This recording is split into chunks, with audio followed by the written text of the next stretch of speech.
Oh yeah, the tree. If I had my chainsaw.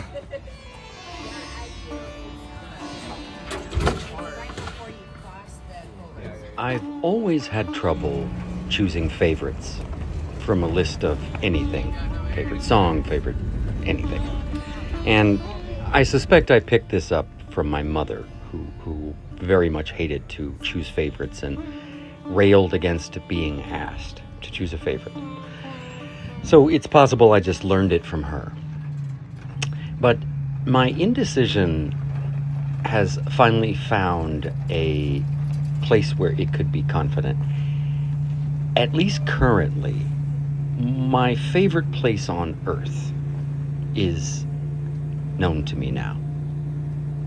It is a place in the High Sierra, and some friends and I recently went up there over the 4th of July weekend. The High Sierra, the Sierra Nevada Mountains, is a spectacular mountain range.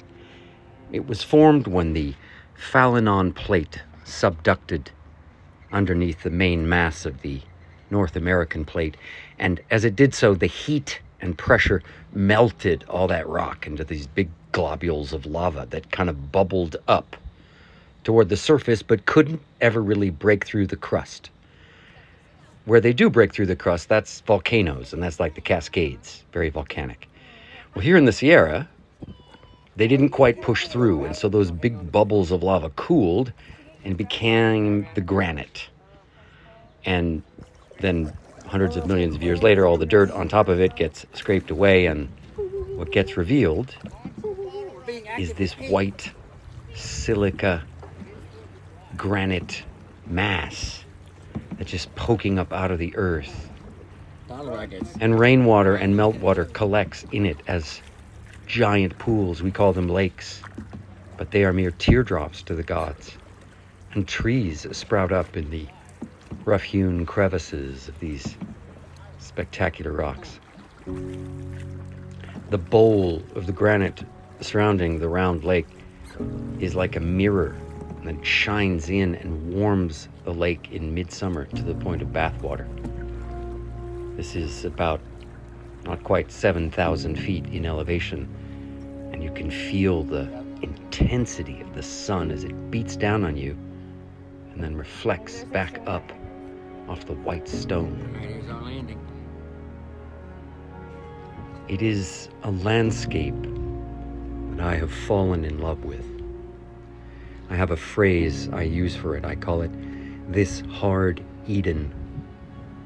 Started writing a poem on that theme, and then that poem evolved into starting a novel, which is hilarious because I'm always starting novels and never finishing them. But every time I come up here, I'm reminded of that feeling, this hard Eden, that this is an Eden, but it is a challenging landscape. Tough, and the beings that do survive here have scrappled to survive and gripped tenaciously onto this landscape. But out of the challenge and difficulty of the rock, there comes an occasional oasis, a spectacular confluence of nature that is something out of a fairy tale. The pools of heaven, clear glacial melt fed pools from a waterfall comes off the top of the mountain. Yeah, it's not hard to say this is it. This is my favorite place. My favorite place in the world. You can feel the energy here, the devas and the nymphs play. It changes the atmosphere and the mood. Even the animals noticed it. We encountered almost no one. Just a few hikers and passers through. Completely private in the glades of heaven.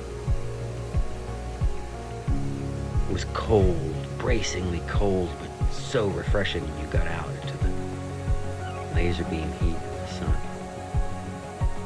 This is the way Adam and Eve must have lived, the way our ancestors must have lived, the way the people that were here before Europeans came for the gold and took this land away must have lived. There is a combination of tragedy and beauty here, archetypally in this landscape, which is perhaps why I call it a hard Eden, a merciless paradise.